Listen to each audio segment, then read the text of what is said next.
Hello student, स्वागत है एक बार फिर से आप सभी का आपके अपने चैनल WPS में। मेरा नाम है वसीम और आप देख रहे हो वसीम फार्मा स्टडी चैनल। आपको स्क्रीन पे पता चल गया होगा कि ये एग्जिट एग्जाम प्रिपरेशन का चैप्टर नंबर 2 का MCQ है, ठीक है ना। इससे पहले हमने चैप्टर 1 का MCQ अपलोड कर दिया है। वो अगर आपने नहीं देखे हो तो प्ले लिस्ट में अवेलेबल है, वो आप देख सकते हो। फिर आप ये भी देख लेना, ठीक है ना। चलिए बात करते हैं इसमें क्या क्वेश्चन आने वाले हैं, कैसे मतलब अरेंजमेंट है क्वेश्चन का, उसके बारे में। तो पहला क्वेश्चन यहाँ पे रखा गया है, volumetric analysis is applied to determine the concentration of the. अब यहाँ पे क्या ऑप्शन है, ऑप्शन यहाँ पे 4 दिए गए हैं। एक सॉल्वेंट दिया गया है, एक टाइट्रेंट दिया गया है, एक एनालाइट दिया, एक नन ऑफ दिस दिया गया, ठीक है ना। तो सबसे पहले आपको समझाता हूँ कि क्या इसमें कहा गया। देखो वॉल्यूमेट्रिक एनालिसिस में होता क्या है। एक पहले तो ये सेटअप आपने 12th में आपने किया होगा, कहीं ना कहीं देखे होंगे, जिसमें एक ब्यूरेट होता है और एक फ्लास्क होता है। ब्यूरेट में जो केमिकल फिल किया जाता है उसको टाइट्रेंट बोलते हैं, और फ्लास्क में जो फिल किया जाता है उसको एनालाइट बोलते हैं, ठीक है ना। और इसके अंदर सॉल्वेंट भी ऐड करते हैं, ठीक है, सॉल्वेंट भी ऐड करते हैं, इतना याद रखो।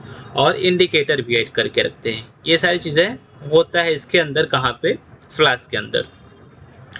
अब क्या होता है, इसमें मार्किंग होती है 1 2 3 4 5 6 ऐसे, मतलब 1 2 लेकर के जो भी है यहाँ पे मार्किंग रहती है लास्ट तक का। यहाँ पे मान लो 50 या कुछ ऐसा इसमें मार्किंग रहेगा, ठीक है। फिर हम क्या करते हैं, ड्रॉप वाइज इसके अंदर यहाँ से ये स्टॉप है ना, स्टॉप कॉक, ये थोड़ा सा लूज करते हैं और ड्रॉप वाइज इसके अंदर आता है, समझ में आई। उसके बाद में एक टाइम के बाद जब इसका कलर चेंज हो जाता है तो इसको हम लोग रोक देते हैं। तो अब देखो यहाँ पे समझो, जो मैं बताना चाह रहा हूँ वो ये बताना चाह रहा हूँ कि यहाँ पे जब आपने स्टॉप कर दिया तो यहाँ की कुछ रीडिंग आपको पता चली यहाँ पे, मतलब यहाँ पे नोन है, ठीक है ना, ये नोन होता है। और यहाँ पे आपको नहीं पता चला कि अननोन, मतलब ये तो क्या होगा, अननोन, ठीक है, KN अननोन, ठीक है ना, ये याद रखना। तो आपको क्या करना है, नोन की हेल्प से अननोन का कॉन्सेंट्रेशन पता करते हैं इस टॉपिक में, वॉल्यूमेट्रिक एनालिसिस में। और इसी को बोलते हैं वॉल्यूमेट्रिक एनालिसिस, नोन की हेल्प से अननोन के बारे में जानना, ठीक है ना। तो उसको बोलते हैं वॉल्यूमेट्रिक एनालिसिस। अब देखो यहाँ पे तो सॉल्वेंट ऑप्शन होगा नहीं, ठीक है ना, क्योंकि सॉल्वेंट का कॉन्सेंट्रेशन हमको पता होता है। तो यहाँ पे क्या, किसका कॉन्सेंट्रेशन आपको पता करना है, किसका डिटरमाइन करना है कॉन्सेंट्रेशन, तो टाइट्रेंट तो होगा नहीं, क्योंकि टाइट्रेंट आपको पता है, नोन है। एनालाइट ऑप्शन यहाँ पे होने वाला है, एनालाइट ऑप्शन बिल्कुल राइट होने वाला, और नन ऑफ दिस ये तो बिल्कुल नहीं। तो यहाँ से आपको ये समझ में आया होगा। दूसरे क्वेश्चन की ओर बढ़ते हैं, और ये तो बहुत इजी है। ए सब्सटेंस और chemical that changes its colour in acidic और basic medium during the titration. जब हम लोग टाइट्रेशन कर रहे थे तो टाइट्रेशन में जब अभी हमने जो बात की, ये डायग्राम, ये टाइट्रेशन का ही डायग्राम है, एसिड बेस टाइट्रेशन का बताया गया यहाँ पे। तो इसमें देखो कलर चेंज होता है ना, और कलर चेंज किसकी वजह से होता है, इंडिकेटर ऐड करके रखते हैं। वो लास्ट ड्रॉप जिसकी वजह से, मतलब देखो उस टाइम पे है ना, एंड पॉइंट पे, तो इंडिकेटर की वजह से वो कलर, अब यहाँ से क्या हो गया, बिफोर टाइट्रेशन और एंड पॉइंट ऐड करने के बाद वो ये हो गया है, ऐसा आ गया, ठीक है ना। तो इसमें ऑप्शन कौन सा दिख रहा है आपको, इसमें तो मुझे पहला ही दिख रहा है, ठीक है ना, इंडिकेटर। बाकी तो आप जब आंसर मिल गया तो एक्सप्लेन करने की जरूरत नहीं। पैटर्न तो होगा नहीं, इक्विवेलेंसी तो होगा नहीं, बफर सोल्यूशन होगा नहीं, ठीक है ना। उसके बाद में क्वेश्चन नंबर 3 की ओर बढ़ते हैं, और इन फॉर्मूला, एक फॉर्मूला दिया गया है N1V1, the N1 is stand for. Actually ये पूरा फॉर्मूला मैं आपको लिख दे रहा हूँ यहाँ पे, N1V1 is equal to N2V2, ये फॉर्मूला होता है, ठीक है ना। और ये जो दिया गया है, अभी देखो इसको ना आप इसी डायग्राम से जोड़ो, एसिड बेस टाइट्रेशन से आपको जोड़ना है। तो N1V1 ये पूरा आपको एसिड बेस टाइट्रेशन से आपको करना है। तो देखो यहाँ पे क्या होगा, क्या कहा गया है, N1 मतलब अब नॉर्मेलिटी ऑफ एसिड, याद रखना, N1 equal to normality of किसका, एसिड का, क्योंकि एसिड बेस टाइट्रेशन की मैं बात कर रहा हूँ। तो V1 क्या होगा, वॉल्यूम हो जाएगा, वॉल्यूम ऑफ एसिड, ठीक है ना। ऐसे ही सेम टू सेम N2, अब एसिड की बात हो गई है तो बेस आएगा, तो नॉर्मेलिटी ऑफ बेस, ठीक है। ऐसे V2 क्या होगा, अगर मान लो अब यहाँ पे N1 पूछा है, अगर कोई और पूछ लेता तो आपको ऐसे ही करना था, तो वॉल्यूम ऑफ बेस, ठीक है ना, ये याद रखना। तो ऑप्शन क्या होगा यहाँ पे, N1 क्या भाई देख लो कहाँ पे है, नॉर्मेलिटी ऑफ एसिड, यहाँ पे ऑप्शन बी राइट होने वाला है। आगे बढ़ते यहाँ पे वो देखो एक्सप्लेन किया गया है, तो आप यहाँ से भी देख सकते हो वही सारी चीज़ें हैं। करेक्ट ऑप्शन बी है, ठीक है। अब आगे बढ़ते हैं और क्वेश्चन नंबर 4 है हमारा, acetic acid CH3COOH and sodium hydroxide is the, क्या है भाई किसका एग्जाम्पल है ये, ठीक है ना। एसिटिक एसिड का किसका एग्जाम्पल है, तो इसको समझने से पहले आपको 4 चीज़ें, strong acid, strong base, weak acid and weak base के एग्जाम्पल आपको समझना पड़ेगा। और वो सारे एग्जाम्पल मैंने यहाँ पे लिख के रखा है, स्ट्रॉन्ग एसिड, ठीक है ना, weak acid, strong base, weak base. अब देखते हैं कि ये किसके अंदर क्या आता है। तो स्ट्रॉन्ग वीक एसिड में आ रहा है, वीक एसिड में क्या आ रहा है CH3COH, तो एक ऑप्शन यहाँ से मिल गया। और स्ट्रॉन्ग बेस के अंदर क्या आ रहा है NaOH आ रहा है, ठीक है ना, मैंने हाईलाइट कर दिया रेड कलर से। तो क्या बनेगा, weak acid strong base, weak acid strong base, option हो जाएगा यहाँ पे डी करेक्ट, ठीक है ना, बाकी सारी चीज़ें नहीं रॉन्ग है, ठीक है ना। उसके बाद में आगे बढ़ते हैं और यहाँ पे क्या कहा गया है, नॉन एक्वस टाइट्रेशन। देखो नॉन एक्वस टाइट्रेशन बोल रहा है, मतलब without water, no water, no water, यहाँ पे वाटर नहीं है, ठीक है ना। Are the method in which the analyte are dissolve in the solvent, analyte को क्या कर दिया गया है, सॉल्वेंट में ऐड कर दिया गया है, which do not contain water, जो वाटर नहीं कंटेन करता है। तो ठीक है, वो मैंने पहले बोल दिया ना नॉट वाटर, तो ये बात भाई क्या है, ट्रू है, सही बात है यहाँ पे, ठीक है ना। अगर ट्रू फॉल्स में अगर आपको 2 ऑप्शन दिया जाए तो यहाँ पे ट्रू हो गया, क्योंकि ऑलरेडी कह रहा है यहाँ पे कि नॉन एक्वस टाइट्रेशन में एक मेथड, ऐसा मेथड है जिसमें हमारा जो कंपाउंड है उसको हम एक ऐसे सॉल्वेंट में, एक ऐसे लिक्विड में हम कर रहे हैं जो वाटर नहीं है। तो वाटर नहीं होगा तो क्या हो सकता है, वैसे आप खुद देख लो। तो नॉन एक्वस सॉल्वेंट का एग्जांपल यहाँ पे एसिडिक एसिड हो सकता है या फॉर्मिक एसिड हो सकता है, बहुत सारे एसिड हो सकता है उस ये, ठीक है ना। तो ये बिल्कुल सही बात है, राइट हो जाएगा ऑप्शन यहाँ पे ट्रू। अब यहाँ पे acetic acid and alcohol are, ये क्या है, इनके बारे में बताना है कि ये एप्रोटिक सॉल्वेंट है, प्रोटोफिलिक सॉल्वेंट है, एम्फीप्रोटिक सॉल्वेंट है या प्रोटोजेनिक सॉल्वेंट है। तो हर एक के बारे में आपको समझना होगा। सबको मैं एक एक करके यहाँ पे एक्सप्लेन कर रहा हूँ। देखो ये यहाँ पे ऐसे ऑप्शन की बात करेंगे तो ऑप्शन क्या होगा, एम्फीप्रोटिक सॉल्वेंट सही होगा, बट एम्फीप्रोटिक क्यों होगा पहले वो समझ लो, बाकी दूसरे क्यों नहीं है उसके बारे में। तो एम्फीप्रोटिक सॉल्वेंट ऐसे होते हैं, these are solvent that can both donate भी कर सके और एक्सेप्ट भी कर सके प्रोटॉन को। और आपको पता है कि जो प्रोटॉन डोनेट करेगा, जो एक्सेप्ट करेगा, उसको क्या कहेंगे। जैसे acetic acid and alcohol contain hydrogen, दोनों के पास में क्या है भाई, हाइड्रोजन है, ठीक है। उसके अलावा उस हाइड्रोजन के साथ में ऑक्सीजन है, हाँ ठीक है, which allow them to donate proton. और अगर ये देखो अब यहाँ पे ऑक्सीजन और हाइड्रोजन है तो हाइड्रोजन निकल जाएगा, तो ये एसिड की तरीके से करेगा, या इनको वो एक्सेप्ट भी कर सकता है प्रोटॉन, तो इस तरीके से वो बेस की तरीके से काम करेगा। और कोई एक ऐसा कंपाउंड जो एसिड प्लस बेस दोनों की तरीके से काम करते हैं उनको एम्फीप्रोटिक कहते हैं। एम्फीप्रोटिक मीन्स होता है दोनों, बोथ, ठीक है ना।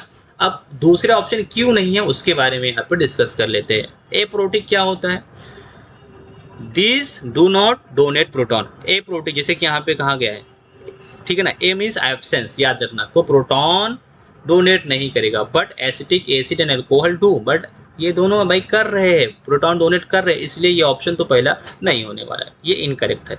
प्रोटोफिलिक क्या है, these are solvent that strongly accept proton, मतलब ये प्रोटॉन ठीक है एक्सेप्ट कर रहे हैं, but acetic acid and alcohol can both donate, मतलब ये कहने का मतलब है इसमें प्रोटोफिलिक, ठीक है ना, एक होता प्रोटोजेनिक, प्रोटोफिलिक। तो यहाँ पे क्या है, these solvent that strongly accept, proton को एक्सेप्ट कर लिया, ठीक है ना। तो प्रोटॉन एक्सेप्टर को आपको क्या बताया हूँ, बेस, तो ठीक है ये बेस की तरीके से काम करेगा, बट एसिड वाला प्रॉपर्टीज इसके अंदर नहीं दिया है, ठीक है ना, दोनों होना चाहिए था। फिर आता प्रोटोजेनिक, यहाँ पे क्या है, स्ट्रांगली डोनेट प्रोटॉन, तो मतलब ये एसिड की तरीके से काम करेगा, बट वो तो दोनों करते हैं। तो इस तरीके से ये मतलब कि ये बेस की, यहाँ पे देखो ये बेस का एग्जाम्पल है, ये एसिड का एग्जाम्पल है, और यहाँ पे कुछ भी नहीं, ठीक है ना, यहाँ पे they do not donate proton, तो यहाँ पे है ही नहीं, ठीक है ना। तो इस तरीके से पहला ऑप्शन यहाँ पे सी ऑप्शन राइट होने वाला है, ठीक है ना। आगे बढ़ते और फिर दिया है this method involve the titration of halide जैसे bromide, iodide, chloride in acidic medium. अब कौन सा मेथड है भाई, Fajans method, Volhard method, Mohr's method या नन ऑफ दिस? ये चारों ऑप्शन में से कौन सा ऑप्शन राइट होने वाला है? तो इसका डिस्कशन मैंने यहाँ पे किया है। ऑप्शन वैसे देखा जाए तो करेक्ट बी होने वाला है। क्यों होने वाला है उसके बारे में डिस्कस करेंगे और क्यों नहीं होने वाला है उसके बारे में भी डिस्कस करेंगे। तो क्या कहा गया है इस क्वेश्चन में पहले बताया गया है, ठीक है। अब यहाँ से देखो एक्सप्लेनेशन यहाँ से दिया गया है। Volhard method is a precipitation titration, एक टाइट्रेशन है, यूज किया जाता है डिटरमाइन करने के लिए हाइलाइट को, ठीक है, in an acidic medium using silver nitrate. Silver nitrate का यूज किया जाता है, मीडियम होना चाहिए एसिडिक, ठीक है ना, मीडियम होना चाहिए एसिडिक। तो मीडियम बात कर लिया, एसिडिक एक पॉइंट हो गया, ठीक है ना। और किसका यूज करेगा, सिल्वर नाइट्रेट, सिल्वर नाइट्रेट का यूज करेगा, मीडियम है हमारा एसिडिक, ठीक है ना। तो एक यहाँ से वोलार्ड मेथड में ये पॉइंट मिल रहा है। अब आगे बढ़ेंगे, द रिएक्शन फॉर्म अब क्या बना रहा है उसके बारे में बता रहे हैं, ठीक है। ये सारे रिएक्शन होते हैं। अच्छा दूसरा ऑप्शन देखते हैं, फाजान मेथड में this also precipitate titration but uses adsorption indicator instead of working and acidic medium. यहाँ पे कोई एसिडिक मीडियम नहीं, ठीक है ना, नो एसिडिक मीडियम, तो ये पॉइंट यहीं पे हो गया रॉन्ग। मॉस मेथड में देख लेते हैं, the method uses chromate indicator, यहाँ पे chromate indicator and work in a neutral और slightly alkaline medium and not in acidic condition. देखो यहाँ पे या तो न्यूट्रल होना चाहिए या अल्कलाइन होना चाहिए, एसिडिक मीडियम नहीं, तो ये भी मोर्स में गलत हो गया, ठीक है ना। और नन ऑफ दिस, तो जब पहले ही ऑप्शन मिल गया है तो ये बिल्कुल ही गलत साबित हो गया, ठीक है ना। तो आपको क्या बताया, एसिडिक मीडियम के लिए आपको क्या याद रखना है, वोलार्ड मेथड को याद रखना है। बाकी का फाजान मेथड में ये एब्जॉर्प्शन के लिए है और एसिडिक मीडियम नहीं होता है, और इस केस में यहाँ पर भी एसिडिक मीडियम नहीं होता है। तो यहाँ पे ऑप्शन आपको वोलार्ड मेथड। पढ़ते हैं नेक्स्ट क्वेश्चन की ओर। एडीटीए यूज्ड एज ए टाइट्रेट इन। अब एडीटीए को किस में आप यूज करते हो उसके बारे में यहाँ पे डिस्कस करना है, जैसे complexometric titration, acid base titration और नॉन एक्वस टाइट्रेशन, इस मतलब और ग्रेविमेट्रिक, ठीक है ना। तो एडीटीए कहाँ पे यूज हो रहा है, चलो इसका डिस्कशन देख लेते हैं भाई। क्या कहा गया है, एडीटीए जिसका फुल फॉर्म होता है, वैसे ऑप्शन कौन सा सही है, करेक्ट ऑप्शन ए है। एडीटीए जिसको ethylene diamine tetra acetic acid commonly use titrant in the complexometric titration, complexometric titration में यूज किया जाता है because it form stable complex with metal ion. ये क्या बना लेता है, मेटल आयन के साथ में एक स्टेबल कंपाउंड बनाता है। और एडीटीए इज अ चिलेटिंग एजेंट, ये एक चिलेटिंग एजेंट है, आप पढ़े होंगे। मतलब इसका मतलब ये होगा चिलेटिंग एजेंट का meaning it bind to metal, ये मेटल के साथ बाइंड करेगा। मेटल में कौन कौन से, जैसे कैल्शियम, मैग्नीशियम, फेरिक, ठीक है ना। किस रेशियो में, 1:1 रेशियो में, एंड फॉर्म कर लेते हैं स्टेबल मेटल एडीटीए। और क्या बना लेगा, मेटल के साथ बाइंड किया और एडीटीए उसके साथ है तो वो मेटल एडीटीए कॉम्प्लेक्स बना लेता है, ठीक है। इसके अलावा बहुत ज़्यादा इसका यूज़ होता है वाटर, फार्मास्यूटिकल, फूड में, सब में यूज़ होता है, ठीक है। अब यहाँ पे देख लो, वाई नॉट अदर ऑप्शन, दूसरा ऑप्शन क्यों नहीं सही है यहाँ पे भाई, एसिड बेस्ड टाइट्रेशन क्यों नहीं सही है, because it involve the proton transfer but EDTA work by forming metal complex. अच्छा देखो यहाँ पे देख लो, कॉम्प्लेक्स की बात करेंगे टाइट्रेंट में तो यहाँ पे यही आने वाला है, कॉम्प्लेक्सोमेट्रिक ही, ठीक है ना। इस केस में एसिड बेस में क्या होगा, प्रोटॉन का, इसका नाम ही है एसिड बेस, तो प्रोटॉन की बात ही चलती है यहाँ पे, by forming not metal complex and not by acid base reaction. Non aqueous में by performing non aqueous solvent but ADTA titration are generally conduct in aqueous solvent, यहाँ पे aqueous होना चाहिए, ठीक है ना। यहाँ पे कुछ रीजन ऐसे दिए गए हैं। और ग्रेविमेट्रिक इन्वॉल्व्स मास मेजरमेंट। अब यहाँ पे देखो, जैसे एक होता है ना वॉल्यूमेट्रिक, वॉल्यूमेट्रिक में आप कितना वॉल्यूम, कितना लीटर था वो आप मेजर करते हो, ग्रेविमेट्रिक में कितना किलोग्राम, यहाँ पे मास की बात कर रहा है, ठीक है ना। तो क्या होता है, involve mass measurement after precipitation but EDTA titration work through the complex forming in the solution, यहाँ पे सोल्यूशन की बात कर रहा है, ठीक है ना। तो करेक्ट आंसर आपको यहाँ पे क्या हो गया, ए वाला ऑप्शन राइट होगा। क्यों, क्योंकि यहाँ पे मेटल आयन होगा और करेक्ट आंसर इज ए, ठीक है। आगे बढ़ते हैं, आई होप आपको समझ में आया होगा, नहीं समझ में आया तो एक बार फिर से देख लो वीडियो बैक करके। चलो नेक्स्ट देखते हैं, और हमारा क्वेश्चन नंबर 9 है, a reduction oxidation reaction between an oxidising agent and reducing agent. अब देखो ये बहुत ही आसान है। ऑक्सीडेशन कोई एक बोला कि कोई एक ऐसा रिएक्शन जिसमें ऑक्सीडेशन भी हो और रिडक्शन भी हो, तो ये आपको पता है। आप खुद ही बोलो, कमेंट करो फटाक से कमेंट सेक्शन में जा करके, क्या होगा? रेडॉक्स टाइट्रेशन भाई, ये रेडॉक्स टाइट्रेशन का ही एग्जांपल है। बाकी का मोहन मेथड ग्रेविमेट्रिक है, ये नहीं, ये सारे नहीं, ठीक है ना। उसके बाद में अच्छा इसका एक्सप्लेनेशन चाहिए तो सारी चीज़ें यहाँ पे दे रखी है, ठीक है। इजी पॉइंट था इसलिए मैंने इसको एक्सप्लेन नहीं किया। चलो लास्ट देखते हैं। और precipitation, digestion of the precipitate, washing and filtering Elon and with drawing and ignition step involve, ये किस में ये सारी चीज़ें होती है। तो एसिड बेस में तो नहीं होता है, प्रिसिपिटेशन में नहीं होता है, रेडॉक्स में नहीं होता है, इसमें ए वाला ऑप्शन सही जाएगा। चलो देखते हैं क्या होने वाला है। हाँ, ए वाला ऑप्शन बिल्कुल सही है। देखो ग्रेविमेट्रिक में जैसे कि मैंने बताया ना कि इसमें हम लोग वेट, वजन, मतलब जो होता है ना वजन का, उसके बारे में। तो ग्रेविमेट्रिक एनालिसिस है क्वांटिटेटिव, ये क्वांटिटी को पता करता है कितना वजनी है। Analytical techniques where the analyte is precipitate, filter, wash, ये सारी चीज़ें दिया गया है। कि जो भी और भी देखो इसमें और भी स्टेप दिए गए हैं, जैसे की स्टेप क्या हो सकता है, प्रिसिपिटेशन हो सकता है, डाइजेशन हो सकता है, वॉशिंग करना होता है, फिल्टर करना होता है, अगेन उसको ड्राई करना होता है, फिर वजन करो। यहाँ पे कुछ ऐसे दिए गए, ठीक है ना, हर एक कंपाउंड का। तो ये ऑप्शन यहाँ पे ग्रेविमेट्रिक सही होने वाला है। रेडॉक्स टाइट्रेशन नहीं होने वाला, बिकॉज क्यों? क्योंकि इन्वॉल्व ऑक्सीडेशन रिडक्शन यहाँ पे होता है, नॉट प्रिसिपिटेशन। और प्रिसिपिटेशन टाइट्रेशन में क्या होता है, based on the precipitation formation, but and point detection is done using the indicator not by the weighing, यहाँ पे वजन नहीं किया जाता है। एसिड बेस्ड टाइट्रेशन में क्या होता है, involve neutralization reaction not precipitation and filtration. तो यहाँ पे ऑप्शन भी बिल्कुल आपको हर एक चीज़ एक्सप्लेन कर दिया गया, ठीक है ना। अब यहाँ पे और भी अलग से आंसर दिया गया है, आपको एक बार क्रॉस चेक कर लेना, यहाँ सारे आंसर दिए गए हैं।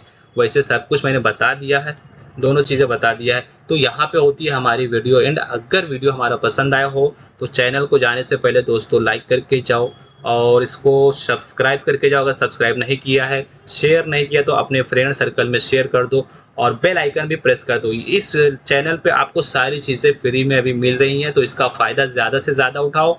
सबको, अपने फ्रेंड सर्कल को बोलो, किसी भी स्टेट के हैं तो ये सारे क्वेश्चन हर जगह रिपीट होते हैं। ये कोई स्टेट वाइज नहीं है कि इस स्टेट में ये पूछा गया, ऐसा कुछ भी नहीं है। और इसका आपको पीडीएफ चाहिए तो हमारा टेलीग्राम चैनल ज्वाइन कर लो, उस पर आपको मिल जाएगा। टेलीग्राम चैनल का नाम है सेम यही नाम है जो हमारे यूट्यूब चैनल का नाम है, वसीम फार्मा स्टडी, ठीक है ना। इस पर आपको मिल जाएगा। और या तो फिर आप हमें क्या कर सकते हो, डायरेक्टली मैसेज कर सकते हो। हमारा नंबर है 8756534094। इस पे आप मैसेज करोगे, आप अपना बताना पड़ता है। पहले मैं डिटेल पूछता हूँ, कुछ लोग नहीं बताते हैं, डर जाते हैं शायद। नहीं बेटा, मैं जानकारी के लिए पूछता हूँ, तो एक बार बता दिया करो कि आप कौन हो, कहाँ से हो, हमारा नंबर कैसे मिला, होता है ना। तो ये सारी चीज़ें आपको बता देते हैं, तो मैं आपको ऐड कर देता हूँ, सारे नोट्स वगैरह शेयर कर देता हूँ। कई लोगों को शेयर भी कर चुका हूँ। चलिए मिलते हैं नेक्स्ट वीडियो में, तब तक के लिए take care, bye bye, thanks for watching.